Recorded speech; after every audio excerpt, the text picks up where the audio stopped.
Levantaré mi bandera, estando en mi país o estando allá afuera, porque para mí, mira, no existen fronteras. Yo levantaré mi bandera, wow. Levantaré mi bandera, estando en mi país o estando allá afuera, porque para mí, mira, no existen fronteras. No, no, y es que hay mucho sentimiento, lo grito al viento, de ser latino nunca me arrepiento. Lo digo desde la Suiza centroamericana, rebota en Colombia y en Dominicana y yo.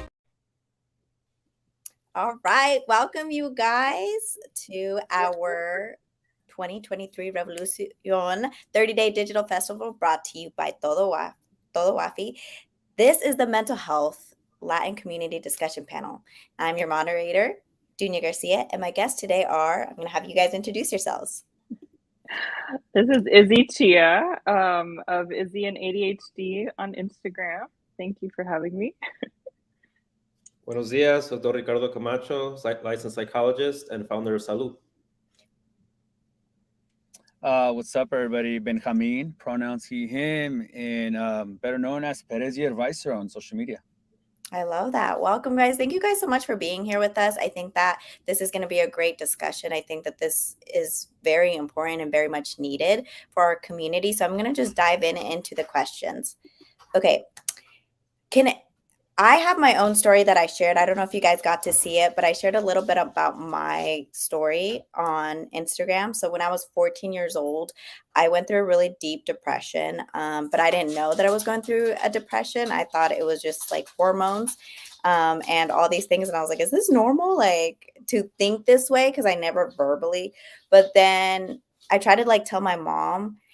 And I don't know if you guys have tried to like tell certain parents, but my mom, I remember, she's like, es depresión, eso es de los locos. I was like, oh, okay. She's like, no hables así. And my mom's also very spiritual, which is common in our, I guess, in our culture. And I remember her saying like, just certain things like, ay, eso es del diablo, no hables así. And it was really, really hard. So then I kind of just ignored it, to the point where it got really bad that one day I just took a bunch of, like, I tried to overdose on my dad's Oxy that he had for his hernia surgery. And I woke up in a hospital and I was 14 years old. And it was the first time that I was like, oh, wow, like this is, well, one, I thought the fact that I was alive and woke up in that room, I was like, wait, I thought I was supposed to be dead. Like, I was like, no, I wasn't trying to come. Like, I was sad. I was like, I thought I was supposed to like, no, I don't want to be here. And I learned a lot in the hospital. I learned more than I even heard. I like tried to even talk to my school counselors, but they were like, oh, but your parents, like, would they be coming in with us? And I was just like, no, because there was that gap too of resources in Spanish at the time. And I still feel like there's still a gap, and that a lot of these industries aren't taking the time to inform and take the time to educate these families. And a lot of it is, it takes a lot, I mean, like a lot of patience to educate our parents and older generations, and especially when there's already lack of representation in mental health for the Latinos. So then you add mental, other things on top of that. But it got to the point where then, even after I was like out of the hospital, I learned that, hey, you're not crazy. Like, your brain just doesn't make serotonin. And that's really what it is. And I've been such a big advocate of like, I'm not crazy, and mental health is health. If someone has a broken arm, you're like, how can I help you? Let me grab the groceries. But when it comes to mental health, people kind of just don't talk about it. They say, I'm here if you need, but they don't see what we actually need. And so even when I got out of the hospital and I learned all these things, they're like, okay, you're going to take, I think it was like Lexapro at the time or whatever. And I was taking it and I was like, whoa. I remember just like being able to get out of bed was huge. I was like, whoa, like I want to get out of bed. Like, it was weird. I was like, I felt like, oh, is this how normal people feel? Because and my mom, being Latina, she still had the audacity to take my pills from me actually and saying, no, esos es para los locos, tú no los necesitas. And I was like, no, mom, you just saw me attempt suicide and you're taking away the one thing, like, but to them it is very like culturally bad. Like it's a bad thing to have mental health issues. And then shortly after that, she brought the pastor over and they prayed over me and I was just gonna pray away the depression. And I was like, okay. Anyway, to this day, me and my family still can't talk about mental health. And I've accepted it. I've learned a lot about my mental health in the process of therapy and all these different factors, which I'm sure Dr. Camacho will be able to speak more on, because it's when you talk, mental health isn't just like serotonin medication. It's a lot of everyday work. And I'm excited to hear about what you have to share with us, because there is no cure to depression yet, you know? So we're just learning how to navigate it. And so I have learned a lot in my own experiences, and that's why but I've seen so many Latino kids try to tell their parents, because I was an educator before I had my own business. I was at high school, Evergreen High School, and these kids were like, I tried to talk to my mom, like I'd see them with slit wrists and all these things. And I'm like, seeing all the signs, and I'm like, oh my gosh, are you okay? And they're like, no. And I'm like trying to talk to the parents. I'm like, hey, I have to report this, but also like, do you understand what's going on? They're like, my son's not crazy, or my daughter's not crazy. And it's that same stigma, you know, and it's just like, I didn't say that. And, you know, so I'm excited to hear about your guys' stories. So there's my story. So I figured we could all share a little bit about our stories first, and then just see naturally where the conversation goes, and talk about the misconceptions about mental health. And if you guys struggle with it, and just, yeah. So Izzie, do you want to tell us a little bit about yourself? Absolutely. Yeah. So yeah, my experience growing up also was similar to your experience, in that, you know, mental health was not something that was ever talked about. We weren't taught how to deal with our feelings. We were taught to pretty much keep our feelings compartmentalized, as a result of the world at that point in time was, you know, in the 80s or whatnot, when our parents came over to this country, it was all about survival. It was all about assimilation and blending into that dominant culture. And that is at the expense of our pre-colonial roots, and being connected to our heritage and our people and our spiritual practices and healing practices in community. So when we're thrown into this sort of aspect of individualism and hyper capitalism, it's almost built against cultures like ours, where we're longing to have that connection and be able to talk about you know, the things that we struggle with openly with community, to promote that healing. So for me specifically, I struggled immensely with emotional dysregulation, mood issues, impulsivity, distractedness everywhere, inattentiveness. I was one of those kids that would follow her interests into God knows where in school, and find myself being so chatty and not focusing on my things, that I would fall behind in my schoolwork, especially if I wasn't interested in it, right? If I was interested in the topic, that's a different story. I would hyper focus on those, and I would excel, top of the class in music, arts, literature, right? But everything else, it was a different story. So as I was dealing with that, and not quite understanding the issues that undiagnosed ADHDers face in having executive functioning difficulties and impulsivity and just really deep emotional dysregulation, it it just made me internalize these feelings that there was just something wrong with me as a person, as a human, right? And because I wasn't necessarily able to perform at a level of a neurotypical person, my parents thought there was obviously something going on, but it was either I need to go to church more, or I need to they need to be stricter on me. Like I'm too lazy, I'm too loose with, the things that I do. I'm not focused. So, but again, they were kind of like, they didn't know what to do with me. So they just kind of like, wanted me to just get through it, and let me grow up and figure it out on my own.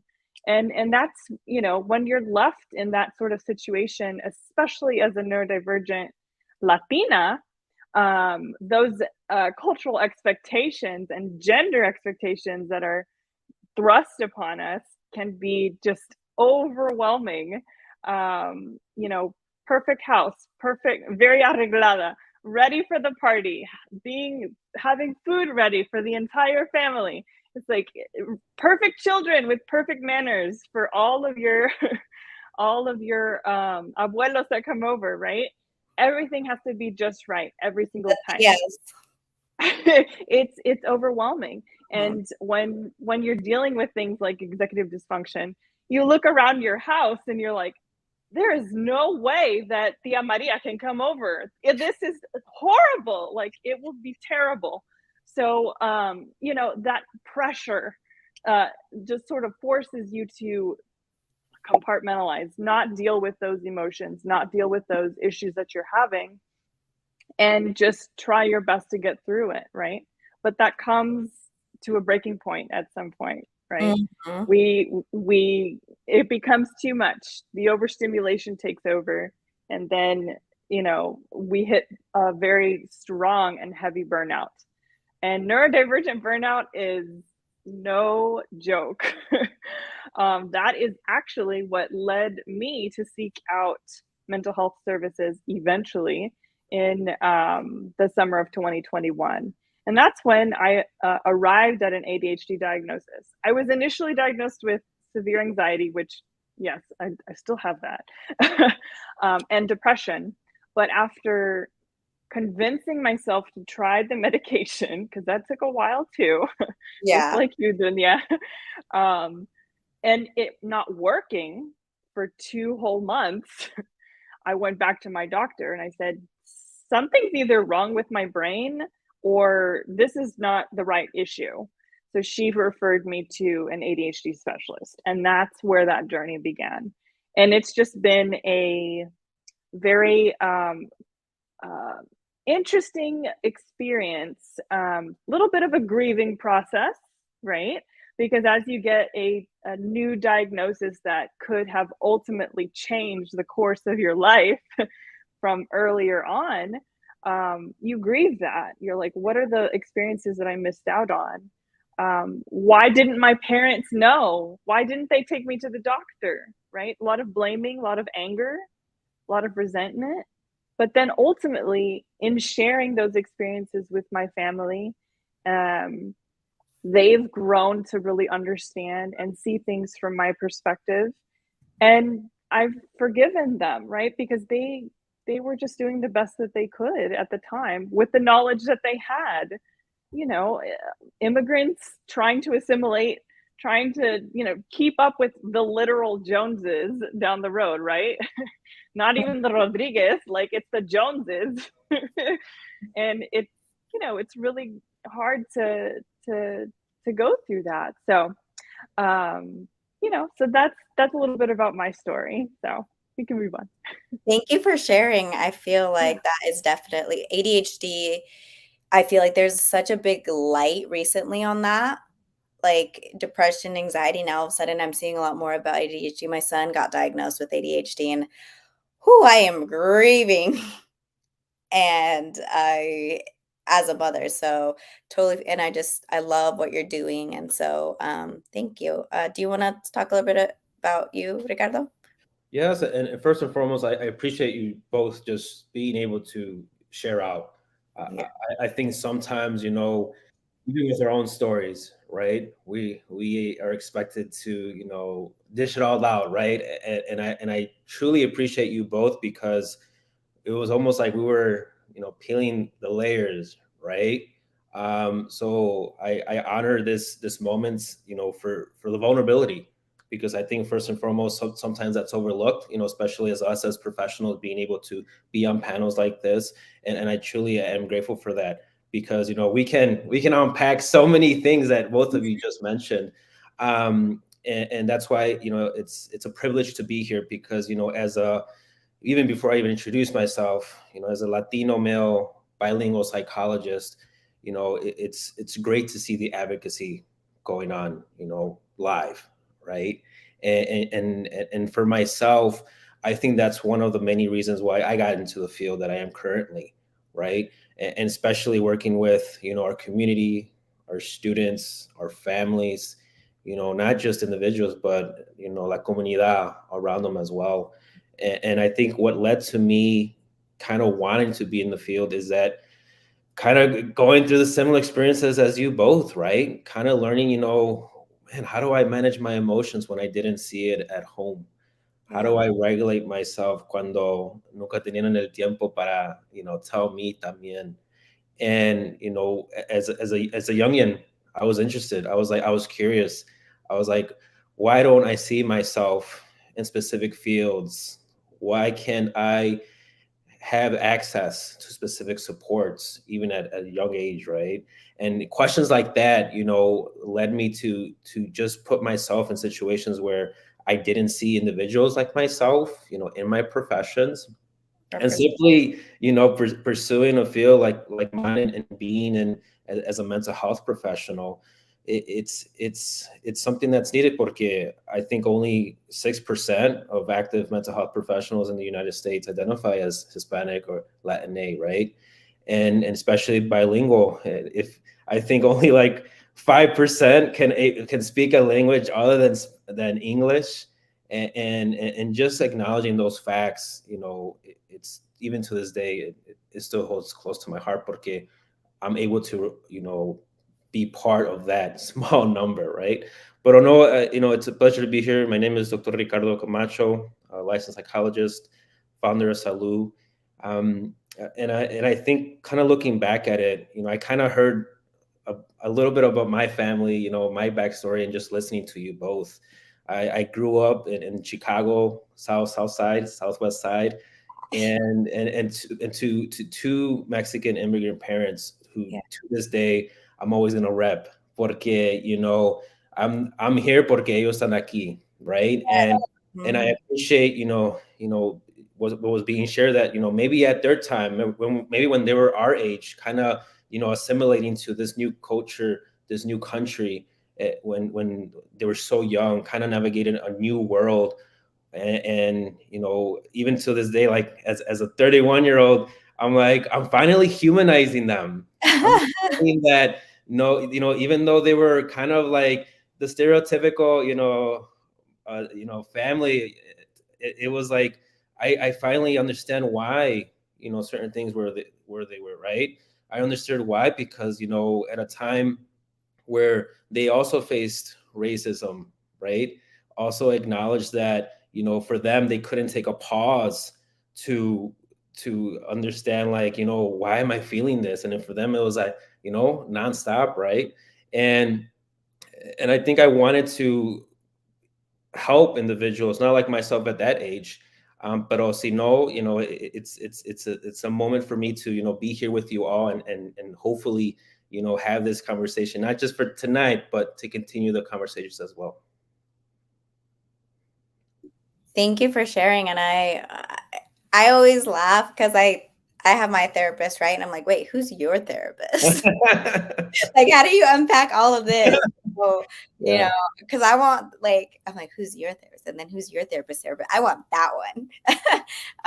But it's just honestly amazing. What is that quote? Like, not all heroes wear capes. That's how I feel about you, because the fact that there's only 5% already tells you, like, what's going on with our culture? Are we just like, what's going on? Why is there only 5%?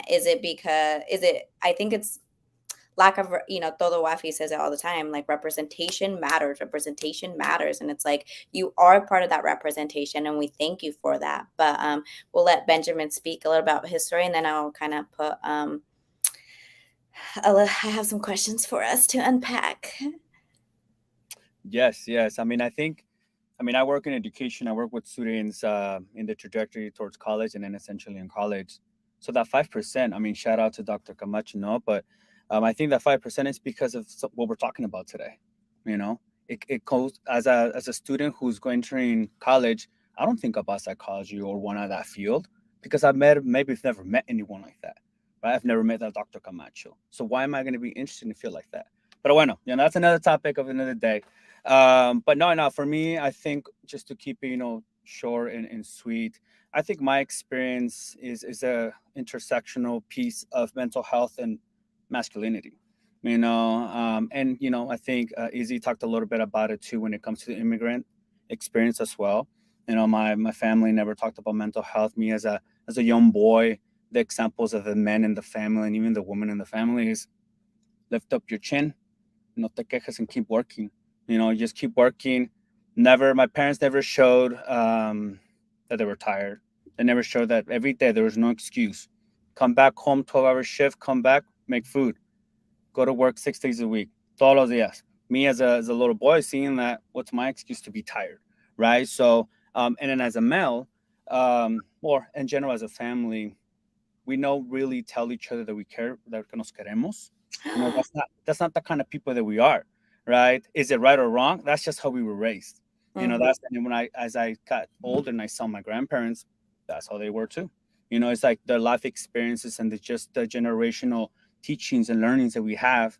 And when we get into the topic of mental health, as a male, why am I going to show weakness? And as a person in my family, right, in this community, what is mental health? Que me siento de una manera, I can't express that. My parents don't express it. No one has expressed this. So you just internalize all this stuff. Stuff that you don't even know. I'm feeling things. What is going on? You don't even know. So I don't know. But like Izzie said, like all these things, like emotions and just feelings and all that stuff, is just, just hide it, just brush it off. And at some point, boom, So whenever Benjamin, the teenager, or the 19-year-old or the 21-year-old that would explode and hurt the people around me was because that person needed help, right? That person didn't know how to ask for the help. And that person just ended up calling for the help as I was hurting others and essentially hurting myself, right? As I hurt others. The next day, I would feel like bad. I mean, I don't know if we can cuss in here, but I would feel bad because essentially... I'll allow it. Sorry. Okay. I just didn't know, right? So it came to a point I was in college, honestly. When I graduated college, when I got my BA, I was started noticing my hair, fall off. Hair falls off, right? But it like fall off like bald patches and all this crazy stuff. It basically, I was diagnosed with alopecia areata. And if y'all don't know what it is, essentially it's like your immune system goes all a little wild and starts attacking your hair follicles, and essentially hair falls. I don't know what triggers it, but the dermatologist, different things that I've read, it could be stress, right? So here I am trying to graduate, be the first one in the fam, try to make this big old thing, pushing myself. I'm not tired. Sleeping 4 or 5 hours a day, right? Or sometimes less, studying hella classes, 2-3 jobs, president of my student organization, president of my fraternity, doing all these things. And at some point, tu cuerpo te va a decir, yo, you gotta stop. So my body told me, you gotta stop. I didn't know it was mental health. I was just told you're under a lot of stress. I'm like, well, yeah, well, maybe you need to make some changes of habits. I was like, oh, okay. So I started eating more, started working out more, try to do things of like not let things stress me, right? But my family didn't know this. I didn't know even what mental health was. So just to speed up things, it was like honestly a couple years ago. I'm 35. A couple years ago, I would say like 5 years ago, I started hearing the term mental health. I'm like, what is that, right? Just imagine 30-year-old dude apenas aprendiendo what that means, what that is. And here we are today, right? So I'm an advocate because I work with young teenagers or just students and just have a platform too, right? And I get to see some of these things that are my students are experiencing, right? Or that my family within the fam as well. Here I am as a person who has a responsibility too for not just trying to help others, but also help myself to show others and be the model the way of how I'm trying to be better, but also normalizing when I feel like crap or when I'm not feeling good, and it's okay, right? Like we can do things. But I want to, so that's my journey in a sense, in a nutshell, when it comes to mental health and why I'm here today and why I like to advocate for it. Not because up to this point, my mom still pushes herself like she's como que no pasa nada, right? So it still happens, even though we try to advocate, the families are still doing it, our communities are still doing it. Maybe we are also guilty of still doing it. Yeah. Wow. Oh, there was so much there that I feel like I'm the therapist. Just kidding. No, I'm not. But I'm like, wow, that is so real though. Having the masculine, like, how do I say this? In our culture, men are held at a different standard, even women, right? But men, especially, like my son, I remember he's probably like 4 or 5. Because he's ADHD and he's high functioning, he has lots of emotions.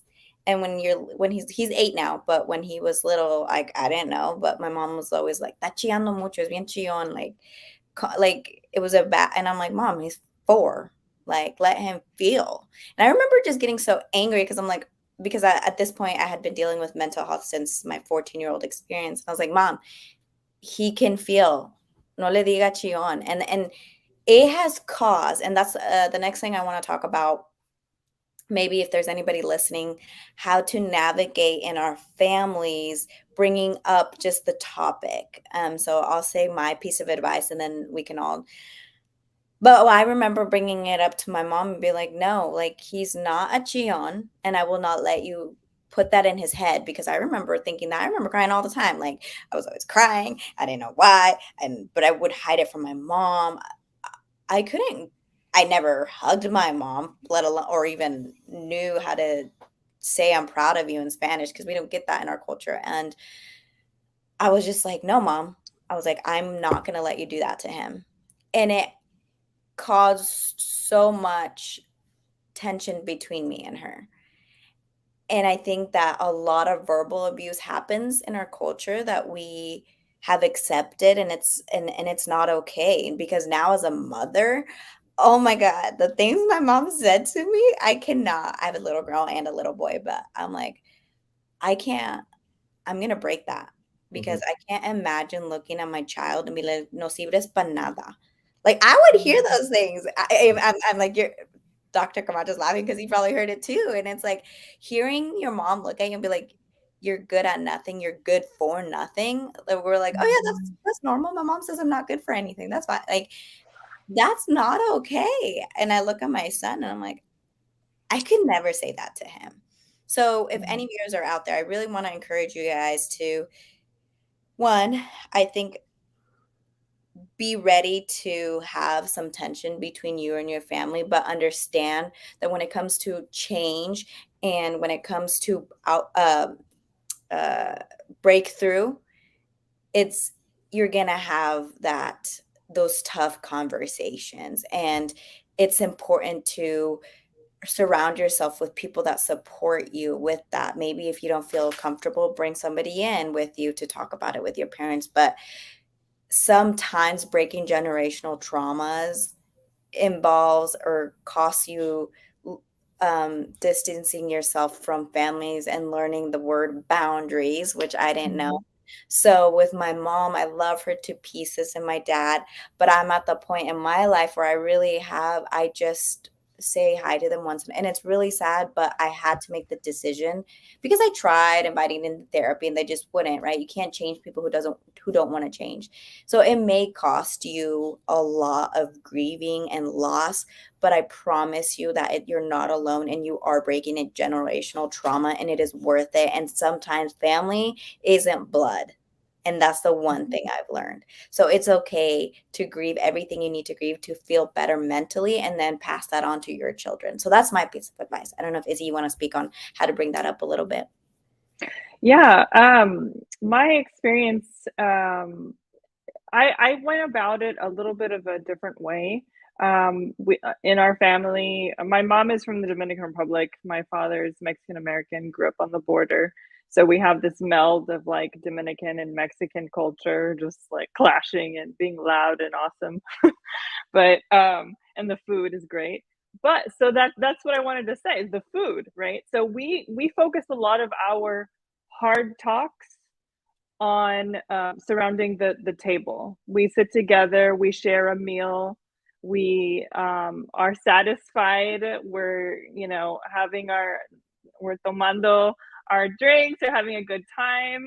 But that's also a way to really take advantage of how everyone's feeling at that particular moment to talk about things. So we really take advantage of that time post our dinners to talk. So that's when I would bring up some of the issues with my new diagnosis, right? My diagnosis is now 2 years old, and in the process of those 2 years, my eldest son is also diagnosed ADHD. Same as me. I recognized those signs in him that I knew I was dealing with in my past, and I consciously chose to take it upon my husband and myself to break that cycle of verbal abuse and negative self-talk. And because like you were mentioning, our families, as much as we love them, they use name calling as like a love language, right? So like their favorite for me, is like chillona and floja. Like, I would avoid everything under the sun, right? Because it was just so overwhelming. So I was like, well, growing up, I was Cristina Isabel, Cristina la floja, just like over there doing her thing, like off in her own world. But that becomes our internal voice, right? So we're turning this around in our generation as parents to change the way that we talk to our children, just like you're talking about, Dunia. But I would definitely say the dinner table is a really good place to do that, to get those conversations started. And they don't have to be super deep, super heavy, super scary conversations. It could just be something very simple, because the way you get to those deeper places is through simple conversations.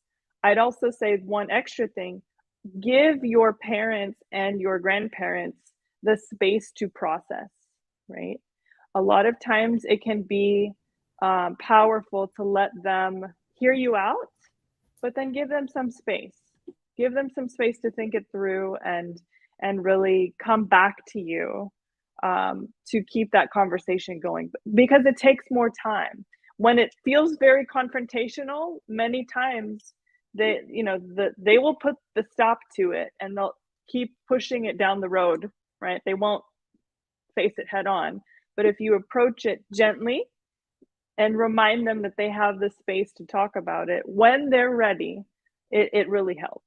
So Thank you. And then Dr. Camacho, I'm sure you've helped many families with this. So I'm actually really curious what you tell a client, and, what would you say to somebody who is like, like I hear Izzie and I'm like, yeah, I couldn't even look at my parents and say that. Like I couldn't be like, hey, by the way, I have ADHD. They'd be like, I wouldn't even get a reaction. So how do you, because I didn't at first. They were like, what? yeah, and you're like, what, ¿qué es eso?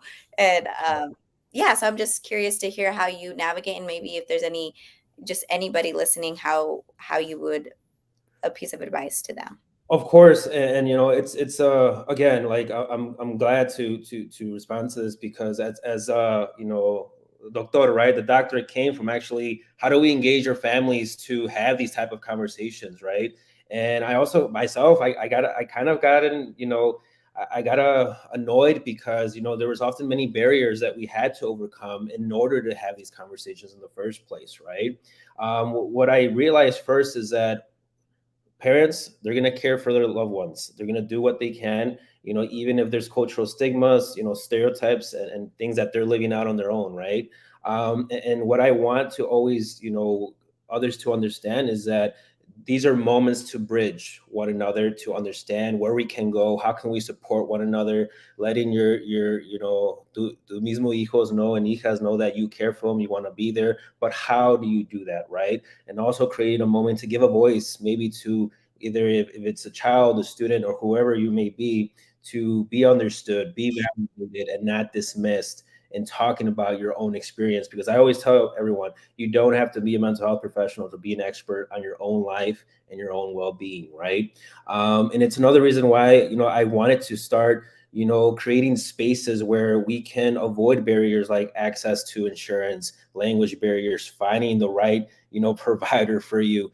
We created Salud. Salud has been, a blessing because 6 months ago, like it was an idea. And, 6 months forward, it's a nonprofit organization where we're literally creating spaces where La Comunidad can come together and literally talk about these topics with one another.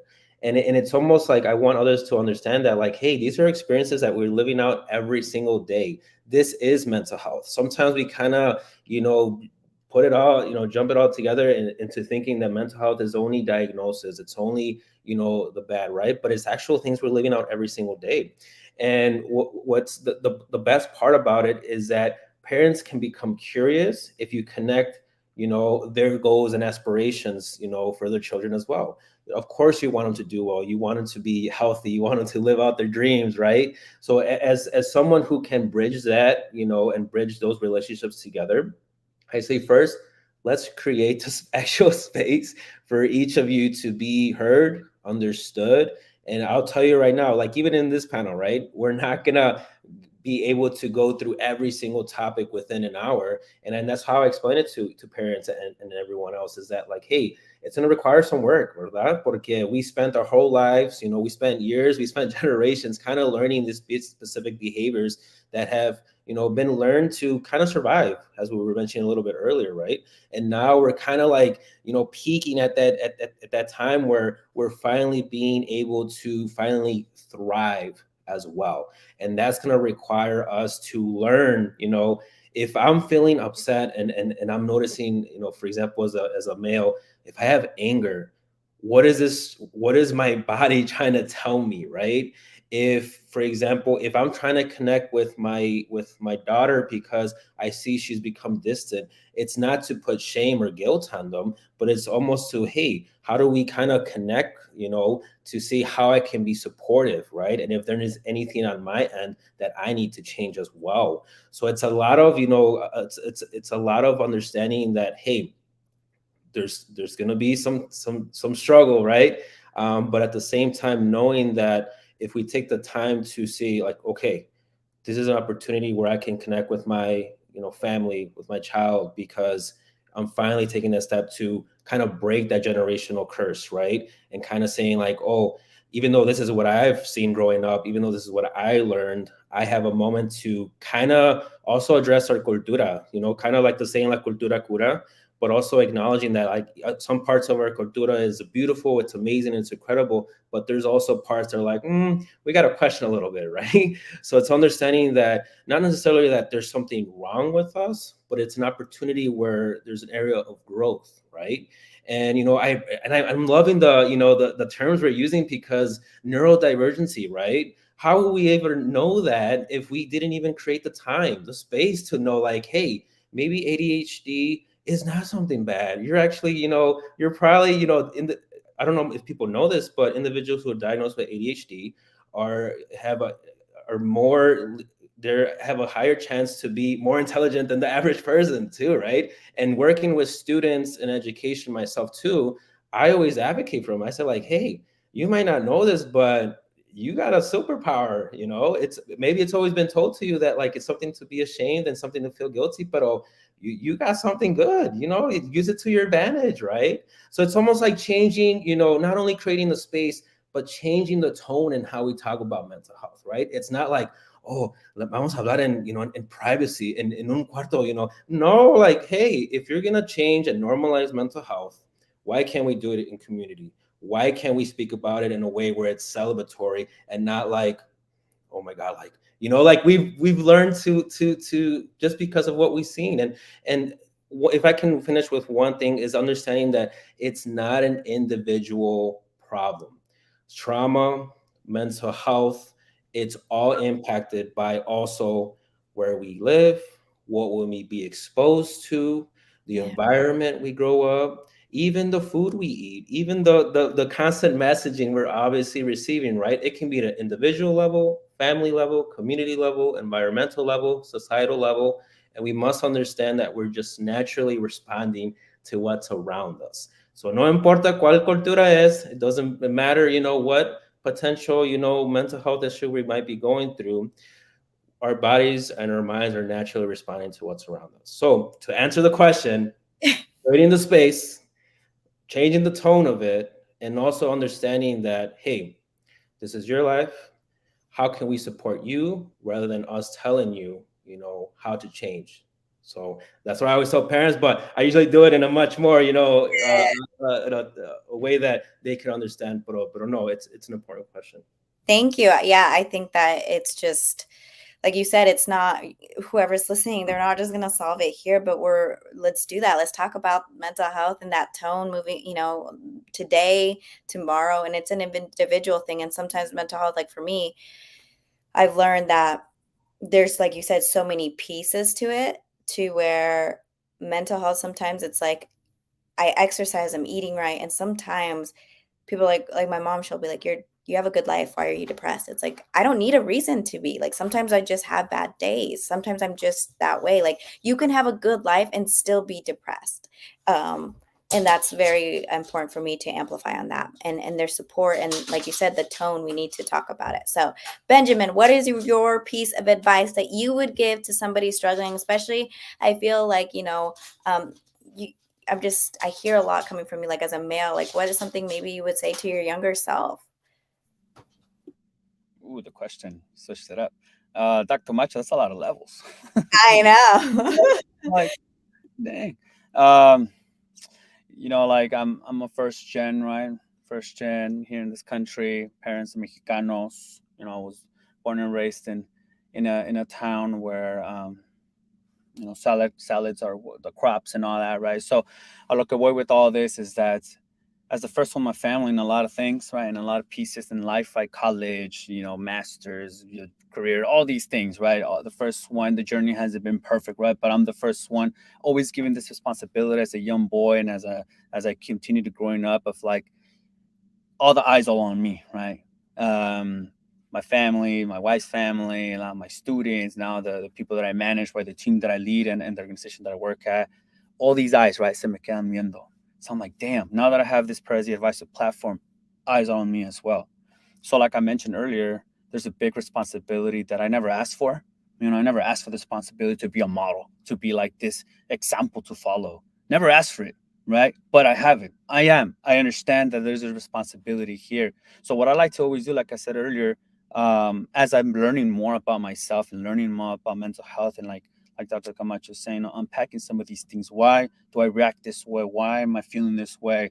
And etc. And expressing it in a way where any way, shape, or form that I can, whether it's written, whether it's like a text, whether it's in person, I'm learning more. And as I'm learning, that's why my platform, it is what it is, because I am learning and I'm sharing. I'm sharing my journey. I'm sharing my journey as a Latino male. I'm sharing my journey as a father. Well, maybe not too much todavía, because she's just one, so maybe we'll get to that point about fatherhood. But I'm sharing those things, and I'm making those changes in my life, right? I mean, someone mentioned crying at some point in the conversation, and I'm like, to cry in front of people? Heck no. That's like a disgrace, right? That's how los niños no lloran. But because that's how I was raised. But now I can tear up. I can cry. The other day, I shared my story in front of my team, and I cried. I was like, no, but I let it go. But I felt better. I'm like, heck yeah, let's normalize boys crying. It's okay. We have emotions. So I'm modeling those changes, right? I'm modeling the things that I'm learning, the things I'm to my family and all these things. And I know they're still looking. Whether they're not, they're looking. They're seeing it. Because as it's been all my life. They've seen it all my life. But it's no nomás esto, no? I also, like Dr. Camacho was saying, like whenever I get to talk to my mom, like in private, or, we're having a conversation, I'll speak her language, right? And it talked about mental health or whatnot for her to take a day off. Like, it's okay, no pasa nada. We're not going to get rich. No pasa nada. tú eres más importante, right? Descansa, ¿qué tiene? El trabajo siempre va a estar ahí, right? Job's always going to be there. And I tell that to my team. Oh, it's because this and that. I see them stressed. Take a day off. What is it? Like, we're still going to be here tomorrow, the next day, no pasa nada. Like, so you are important. I want you to be best, right? So it's just really like messaging that to them as a person who cares, you know, not someone who's attacking them. Because, like, you know, whenever it's been towards me, people trying to help me, I always took this stuff personal. Like, what the heck? Yeah, I need therapy, you know? So that kind of stuff. So it's like, I felt like, no, it's just the way that you reach out to me, back then, right? Where I've been able to be more open to this stuff. Now, obviously, I'm a different person. I've grown, I've evolved, right? And I'm still growing. I'm still making mistakes. But my message is just overall, like, you know, we have power to influence others, right? We have power to make a difference in other people's lives and in our lives too, you know? And then this is not something that I have to do myself. Like, if I need help, if I reach out to folks, like, it's okay. Right? It's okay to ask for the help. It's okay to be in spaces like Dr. Camacho was saying, like being in community and, like, you know, and yeah, so I guess I can kind of close it with that. Just being able to just make that walk the path the best of your life, and you're influencing others, your siblings, your children, your parents, everyone's seeing. But then also when you have this opportunity, if you feel comfortable reaching out, you know, and happy making that connection with them, and coming in from like a space of like curiosity versus like judgmental, right? Or that kind of stuff. So it's tough, it's complicated, but it's not impossible.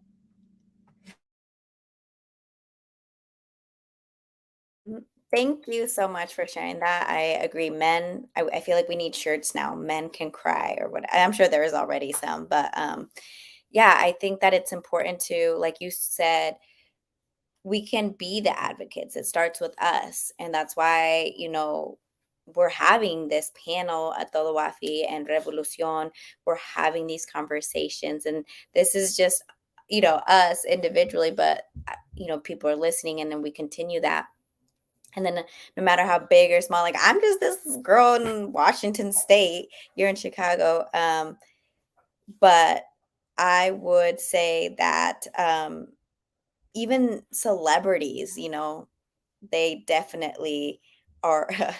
We have a comment that said men can cry, shirts are a flex. Yes. But even celebrities, you know, Latino celebrities struggle with mental health. Like there's Shakira, there's, you know, Demi Lovato, Selena Gomez, you know, they're half, but then there's other ones that I was reading about, and I was like, it really is just, it doesn't matter what scale you are in society, mental health is very, very real. And I just appreciate us taking the time to do this panel and to amplify it and represent. So maybe kids that eventually see this will be like, hey, they look like that.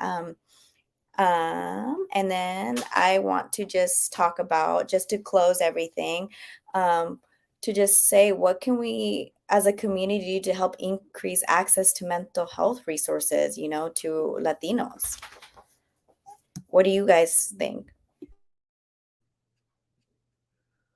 I can take that one. Hey, perfect. I think it's knowing that, you know, it's almost like how we are, you know, as como gente en la cultura, almost benefits, you know, the healthcare system as it stands. Porque si cada de nosotros actually try to access services and try to receive support, the current system doesn't have the capacity to service us, yet alone this country. And I think our stigma is actually, you know, in favor of those kind of systems in place. So just simply by sharing out to anybody listening, you're actually revolutionary, you know, La Revolucion, right? The whole theme of this, you know, this festival, you're revolutionary simply, but sharing out how your day was, describing your moods, acknowledging that, you know, everything that, you know, you've come to learn, you know, has its beautiful parts, but also moments that we have to critically analyze too, right? So not just being an advocate, but also start questioning, you know, if you kind of calling it out when you see it también. And I think, you know, going back to like our parents and our grandparents, is that ellos vivieron un tiempo que ellos no vieron, porque think about it, back then, right? It was even less accessible. So that's why I always say, like, hey, if you have a moment with your mom or your dad or your grandparents or a loved one, habla con ellos, porque, you know, just by haciendo charla, they're going to be like, oh, ni sabía que estaba pasando eso contigo, you know, and you find those beautiful moments. So it's little things like that. You might think not make too much, but there can be moments of, you know, that, hey, I just made a connection with someone I didn't, because, you know, I was brave enough to share about simply how my day was going. Thank you. Yeah, I wanted to add a little bit to that too, that, you know, Dr. Camacho made a really good point that, you know, within, by being vulnerable, you're allowing others to be vulnerable too. So it's like you show your cards a little, and then they show their cards a little, right? Because, and in that exchange, you really feel that they're going to cradle it, you know, they're going to cradle your experiences and honor them and make them, they will feel validated by sharing that if you reciprocate with that. And that's how those conversations can really start to be a catalyst in our communities. And, you know, starting with, I love talking about Gen Z, because I feel like they are like the catalyst, like they're changing the world, and I'm so excited for them. I know as millennials, you know, I'll be 38 in a couple months. You know, as millennials, like we're sort of like that bridge generation where, like, you know, we are still scarred from generational trauma, but we can be the change makers for the following generation, right? So our children are what do they call them? Gen Alpha now, right? They're going to be like worlds beyond, and that's exactly what we want for them, Yes. right? But by starting now, by being vulnerable, like these are the moments that catalyze those changes in our communities. So Thank you. Benjamin? Yes. It's interesting. No, I think overall, like sharing the resource, like I said, like I mentioned, you know, I work in education also. I work with you know, with the first gen students of color, and I have access to parents too, you know, and I get to work with them too. And I always tell, even within my platform on social media, and to them, like, I'm not an expert in this in the field of you know, mental health. Like, no, yo no lo sé todo, right? I may not know all the resources, I may not know the right answer, but I always kind of like just try to, again, just share my story, right, and make the connection to maybe other stories of my students, and sharing the connection to the parents of the other students, and just bringing other experiences in my own, and you know, sharing their information, right, sharing what I may know of where they may go. Like if a student's going through stuff, right, I typically tell the student, okay, cool, you know, I'll listen, this and that. Like I've been, you know, I've spoken to students like 1 a.m. because they're like bawling out with me, and I'm like, whoa, you know. So like I always mention, like, hey, like if you need, I'm not a professional, it's like if you need any support, like we can go together, like I'll go with them, like let's go check it out. I get to learn more about it, and then I'm taking the students, so it's like a foreign thing, right? So it's just, for me, it's just like sharing some of this, so sharing the information, like I mentioned, sharing my story with it by being vulnerable. I think Izzie, you were saying a little bit about that too. You know, I agree with that. When I build connections with others, or I build relationship with others, I'm, you know, showing vulnerability too. You know, I'm not just like, oh, tell me about you. No, like, no, I also trying to like make a connection, and like listening to them, which is very important, but also just humanizing that I'm also a human. Yo, like if I tell someone, like, this is one of the things, my pet peeves, like when I preguntan, oh, how are you doing? And people, you know, we tend to say, oh, good, move on, right? And I'm like, no, like I think that's a very important question that we don't really sometimes listen to this question and actually care to answer, right? So just making those changes, like I said, but also, like I mentioned, just really modeling that. That's kind of like the biggest thing for me, and the vulnerability piece is huge. No. Thank you so much for that. Yes. Okay. Our time is coming to an end, but I want to say thank you to everybody. Before anyone that's listening, please, you're not alone. We have Izzie, we have Dr. Ricardo Camacho, we have Benjamin. You can follow us on Instagram. Also, we can support, I think it starts with, as a community, supporting things that you're starting, like Dr. Camacho Salud. You know, it's at Salud Chicago on Instagram, Resources for Latinos, where we can talk about this even more and continuing to maybe how do we bring that to whatever state we're in. So like me, my mind's already going like, how do we bring that to Washington? How do we bring that to Cali? How do, and Houston, Houston, yes. all Yes. these. And we have social media now. That's a big platform. And this is why the power of the 30-day digital festival is so important. So everybody that tuned in, it's like, this is why the media and the digital festival is a must. So thank you guys all for coming and just sharing your stories, being vulnerable with me, holding the space for me. And, to our listeners, whatever you have to do to, get to a mental state where you feel healthy in yourself, reaching out, being vulnerable, demanding higher pay so that you can, balance work life and all these things, please keep doing those, keep demanding those things. We need change in our community. And the only way that change is going to happen is by us amplifying and asking for it for our mental health. So thank you guys so much. And Izzie, you're on Instagram, I believe. Yes, you can follow me at Izzie and ADHD, and you'll find me there. Yay. And then Benjamin, where can we find you? Right here in Sunset. No, definitely on Instagram, TikTok.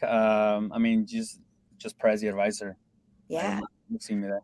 Can we raise a toast? Because after each Salud event, Salud also means cheers and toast. And I think we need to give a toast to not only ourselves, but every individual that's going to listen to this, if not here with us now, or will be watching this video. I raise my toast, right? I raise my toast to... That's bad luck. You can't do it. Normalizing la salud mental. Yes.